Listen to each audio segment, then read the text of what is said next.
ಅನಾನಸ್ ಕೇಸರಿ ಬಾತಿಗೆ ಸರಿಸಾಟಿ ಅನಾನಸ್ ಕೇಸರಿ ಬಾತೆ ಅಷ್ಟು ರುಚಿಯಾಗಿ ಇರುತ್ತೆ. ಅನಾನಸ್ನ ಸುವಾಸನೆ, ಅನಾನಸ್ನ ರುಚಿ ಅಂತೂ ಅದ್ಭುತವಾಗಿರುತ್ತೆ. ಇಂಥ ಅದ್ಭುತ ಕೇಸರಿ ಬಾತ್ ಮಾಡುವ ಸೀಕ್ರೆಟನ್ನು ನಾನು ನಿಮಗೆ ಈ ವಿಡಿಯೋದಲ್ಲಿ ಹೇಳ್ಕೊಡ್ತೀನಿ. ವಿಡಿಯೋನ ಫುಲ್ ನೋಡಿ. ಶಾರಿಕಾ ಶ್ರುತಿ ರೆಸಿಪೀಸ್ಗೆ ಸ್ವಾಗತ. ಇನ್ನೂ ಯಾರು ನಮ್ಮ ಚಾನಲ್ಗೆ ಸಬ್ಸ್ಕ್ರೈಬ್ ಆಗಿಲ್ಲ ಅವ್ರು ಈಗಲೇ ಸಬ್ಸ್ಕ್ರೈಬ್ ಆಗಿ ಮುಂದಿನ ನೋಟಿಫಿಕೇಷನ್ಗಾಗಿ ಬೆಲ್ ಐಕನನ್ನು ಪ್ರೆಸ್ ಮಾಡಿ. ವಿಡಿಯೋ ಇಷ್ಟ ಆದರೆ ಲೈಕ್ ಮಾಡೋದನ್ನು ಮರಿಬೇಡಿ. ಇಂಥ ಕೇಸರಿ ಬಾತ್ ಮಾಡೋದು ಹೇಗೆ ಅಂತ ನೋಡೋಣ ಬನ್ನಿ.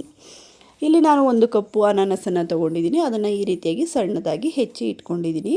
ನೆಕ್ಸ್ಟು ನಾನು 1 ಬೌಲು ಸಕ್ಕರೆಯನ್ನು ತೊಗೊಂಡಿದ್ದೀನಿ. ನಾನು ಅದೇ ರೀತಿಯಾಗಿ ನೆಕ್ಸ್ಟು ಇನ್ನೊಂದು ಬೌಲಲ್ಲಿ 1 ಕಪ್ಪು ಮೆಜರ್ಮೆಂಟಲ್ಲಿ ಚಿರೋಟಿ ರವೆಯನ್ನು ತೊಗೊಂಡಿದ್ದೀನಿ. ಸಣ್ಣ ರವೆಯನ್ನು ತೊಗೋಬೇಕು ಕೇಸರಿ ಬಾತ್ಗೆ. ಮತ್ತು ಇಲ್ಲಿ ನಾನು ಅಗತ್ಯಕ್ಕೆ ಬೇಕಾಗುವಷ್ಟು ಡ್ರೈ ಫ್ರೂಟ್ಸನ್ನು ತೊಗೊಂಡಿದ್ದೀನಿ, 1 ಬೌಲಷ್ಟು. ನಿಮಗೆ ಇನ್ನೂ ಬೇಕಾದ್ರೆ ಜಾಸ್ತಿ ಅಂತ ಇದ್ದರೆ ಹಾಕ್ಕೋಬೋದು. ಈಗ ಇದು ಮಾಡೋ ಸೀಕ್ರೆಟನ್ನು ನಾನಿಲ್ಲಿ ನಿಮಗೆ ಹೇಳ್ಕೊಡ್ತೀನಿ. ಈಗ ನಾನಿಲ್ಲಿ 1 ಬೌಲ್ಗೆ 2 ಇಂದ 3 ಸ್ಪೂನು ತುಪ್ಪವನ್ನು ಹಾಕ್ಕೊಂಡಿದ್ದೀನಿ. ಮತ್ತು 4 ಲವಂಗವನ್ನು ಹಾಕ್ಕೊಂಡಿದ್ದೀನಿ, 4 ಏಲಕ್ಕಿ, ಸ್ವಲ್ಪ ಅನಾನಸ್ ಕಲರ್. ಇವನ್ನ ಇಷ್ಟೇ ಇದಕ್ಕೆ ಬೇಕಾಗಿರುವಂತಹ ಇಂಗ್ರೀಡಿಯೆಂಟ್ಸು. ಇದ್ರ ಜೊತೆಗೆ ನಾನು ಸ್ವಲ್ಪ ಆಯಿಲನ್ನು ಕೂಡ ಯೂಸ್ ಮಾಡ್ತಾಯಿದ್ದೀನಿ. ಅಂದರೆ ಅಡುಗೆ ಎಣ್ಣೆ ನಿಮ್ಮದೇ ಯಾವುದಿರುತ್ತೆ ನಿಮ್ಮ ಮನೇಲಿ ಅದನ್ನೇ ಯೂಸ್ ಮಾಡ್ಬೋದು. ನಾನು ನೋಡಿ ಇಲ್ಲಿ ಈ ಪ್ಯಾನಲ್ಲಿ ಸ್ವಲ್ಪ ಎಣ್ಣೆಯನ್ನು ಹಾಕಿ ನಾನು ಬಿಸಿಯಾಗೋದಕ್ಕೆ ಇಟ್ಟಿದ್ದೆ. ಹೀಗೆ ಎಣ್ಣೆಯನ್ನು ಸ್ವಲ್ಪ ಕಾಯಿಸ್ಕೋಬೇಕು. ಇದೇ ಸೀಕ್ರೆಟಲ್ಲಿ ಮಾಡಿದರೆ ನಿಮಗೆ ಅಷ್ಟು ರುಚಿಯಾದಂತಹ ಕೇಸರಿ ಬಾತು ಬರೋದು.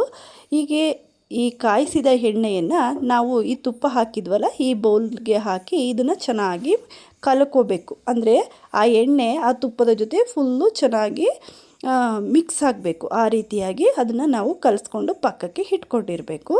ನೆಕ್ಸ್ಟು ಒಂದು ಪ್ಯಾನನ್ನು ಇಟ್ಟು ಅದಕ್ಕೆ ಸ್ವಲ್ಪ ಎಣ್ಣೆಯನ್ನು ಹಾಕಿ ಅದಕ್ಕೆ ನಾವು ಚಿರೋಟಿ ಇರುತ್ತಲ್ಲ ರವೆ, ಸಣ್ಣ ರವೆ, ಅದನ್ನು ಹಾಕಿ ಚೆನ್ನಾಗಿ ಅದು ರವೆ ಸ್ವಲ್ಪ ದಪ್ಪ ಆಗುವ ರೀತಿ ಕೈ ಬಿಡದ ಹಾಗೆ ಲೋ ಫ್ಲೇಮ್ನಲ್ಲಿ ಚೆನ್ನಾಗಿ ಇದನ್ನು ಹುರ್ಕೋಬೇಕಾಗುತ್ತೆ. ಈಗ ಹುರಿತಾ ಇದ್ದೀನಿಲ್ಲ ಈ ರೀತಿಯಾಗಿ ಹುರ್ಕೋಬೇಕಾಗುತ್ತೆ. ಯಾವುದೇ ರೀತಿ ಐ ಫ್ಲೇಮನ್ನು ಇಟ್ಟು ಹುರಿಬೇಡಿ, ಯಾಕೆಂದರೆ ಅದು ಸೀದೋದ್ರೆ ಟೇಸ್ಟು ಕೆಟ್ಟೋಗುತ್ತೆ.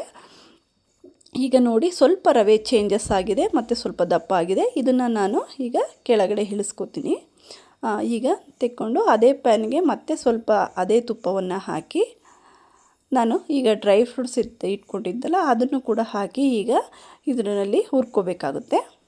ಲೋ ಫ್ಲೇಮಲ್ಲೇ ಇಟ್ಕೊಂಡು ಹುರ್ಕೋಬೇಕು. ಯಾವುದೇ ರೀತಿ ಹೈ ಫ್ಲೇಮನ್ನು ಇಟ್ಕೊಂಡು ಹುರ್ಕೊಬಿಡಕ್ಕೆ ಹೋಗಬಾರ್ದು.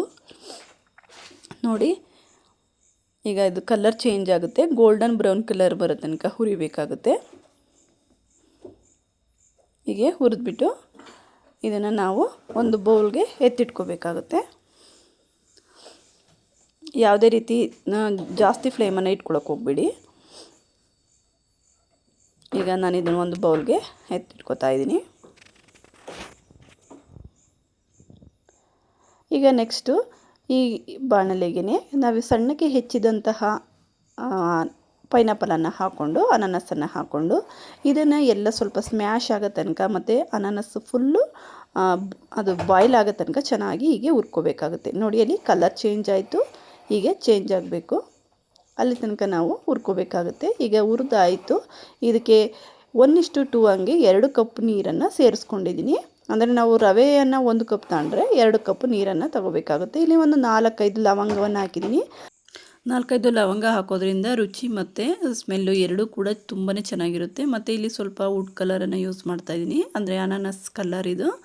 ಈಗ ಇದನ್ನು ಒಂದು 5 ನಿಮಿಷಗಳ ಕಾಲ ಚೆನ್ನಾಗಿ ಕುದಿಸ್ಕೋಬೇಕು. ಕುದಿಸ್ಕೊಂಡಾದಮೇಲೆ ಈಗ ಹುರಿದಿಟ್ಟಿರುವಂತಹ ರವೆಯನ್ನು ನಿಧಾನಕ್ಕೆ ಉದುರಿಸ್ಕೊಂಡು ಇದನ್ನು ಚೆನ್ನಾಗಿ ತಿರುಗಿಸ್ಕೋಬೇಕಾಗುತ್ತೆ. ಈಗ ಇದೆಲ್ಲ ರವೆ ಎಲ್ಲ ಹಳ್ಳಿ ಆಯಿತು. ಈಗ ಚೆನ್ನಾಗಿ ಈ ರೀತಿ ಹಳ್ಳಿ ಆದಮೇಲೆ ನೆಕ್ಸ್ಟು ಇದಕ್ಕೆ ನಾವು ಸಕ್ಕರೆಯನ್ನು ಸೇರಿಸ್ಕೋಬೇಕಾಗುತ್ತೆ. ಈ ಸಕ್ಕರೆಯನ್ನು ಸೇರಿಸ್ಕೊಂಡು ಚೆನ್ನಾಗಿ ಸ್ವಲ್ಪ ಬಾಡಿಸಿದ್ರೆ ಹೀಗೆ ಸಕ್ಕರೆ ಎಲ್ಲ ನೀರು ಬಿಟ್ಕೊಡುತ್ತೆ. ಅದಾದಮೇಲೆ ಹೀಗೆ ತುಪ್ಪ ಸೇರಿಸ್ತಾ ನಾವಿದನ್ನು ತಿರುಗಿಸ್ಕೊಂಡು ಈಗ ಡ್ರೈ ಫ್ರೂಟ್ಸನ್ನು ಇದಕ್ಕೆ ಆ್ಯಡ್ ಮಾಡಿಕೊಂಡ್ರೆ ಸೂಪರ್ ಆದಂತಹ ಕೇಸರಿ ಬಾತು ರೆಡಿಯಾಗುತ್ತೆ. ತುಂಬಾ ಅಂದರೆ ತುಂಬಾ ಚೆನ್ನಾಗಿ ಬರುತ್ತೆ. ಖಂಡಿತ ನೀವು ಮಾಡಿ ನೋಡಿ. ಮನೇಲಿ ನಿಮಗೆ ತುಂಬ ಇಷ್ಟ ಆಗುತ್ತೆ. ಎಲ್ಲರಿಗೂ ಇಷ್ಟಪಟ್ಟು ತಿಂತಾರೆ. ನಮ್ಮ ಮನೇಲಿ ಕೂಡ ತುಂಬಾ ಇಷ್ಟಪಟ್ಟು ತಿಂದರು.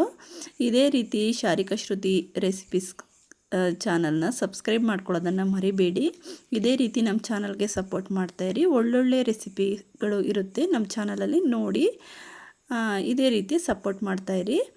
ಇದನ್ನು ನೀವು ನೆಕ್ಸ್ಟ್ ಬರುವಂಥ ವರಮಹಾಲಕ್ಷ್ಮಿ ಹಬ್ಬಕ್ಕೆ ಖಂಡಿತ ಮಾಡ್ಬೋದು, ಮತ್ತು ಮಕ್ಕಳಿಗೆ ಲಂಚ್ ಬಾಕ್ಸಿಗೆ ಕೂಡ ಮಾಡಿಕೊಡ್ಬೋದು. ಇದನ್ನು ನಾನಿಲ್ಲಿ ಸರ್ವ್ ಮಾಡ್ಕೊಂಡಿದ್ದೀನಿ. ಅಂದರೆ ಇದ್ರ ಫ್ಲೇವರು ಮತ್ತು ಇದ್ರ ರುಚಿ ಅಂತೂ ಅದ್ಭುತವಾಗಿತ್ತು. ನೀವು ಒಂದ್ಸಲ ಟ್ರೈ ಮಾಡಿ ನೋಡಿ, ನಿಮಗೆ ಡೆಫಿನೆಟ್ಲಿ ತುಂಬಾ ಇಷ್ಟ ಆಗುತ್ತೆ. ಇದೇ ರೀತಿ ನಮ್ಮ ಚಾನಲ್ಗೆ ಸಬ್ಸ್ಕ್ರೈಬ್ ಮಾಡ್ಕೊಳ್ಳೋದನ್ನು ಮರಿಬೇಡಿ. ಇದೇ ರೀತಿ ಸಪೋರ್ಟ್ ಮಾಡ್ತಾಯಿರಿ. Thank you for watching. Bye bye.